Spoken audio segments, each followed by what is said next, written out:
Welcome to part 4 of lord Venkateswara painting. ఈ painting లో detailing and final output ఎలా ఉంటుందో చూపిస్తాను.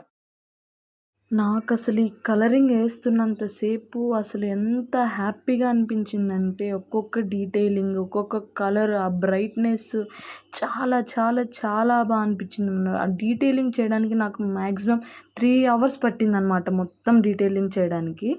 అంత పర్ఫెక్ట్గా వచ్చిందని అయితే నేనేం చెప్పను, కానీ చాలా బాగా నాకు నచ్చినంత వరకు, నేను వేసినంత వరకు నాకు చాలా బాగా నచ్చింది.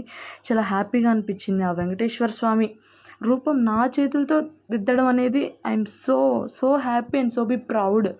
నాకు చాలా హ్యాపీగా అనిపిస్తుంది.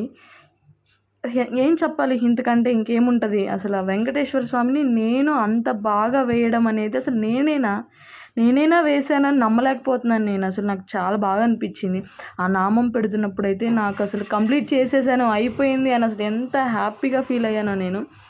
I'm so happy.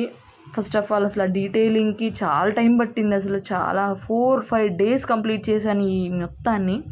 Finally it's completed. Next వీడియోలో ఫైనల్ రిజల్ట్ పోస్ట్ చేస్తాను. అంతవరకు బాయ్ బాయ్.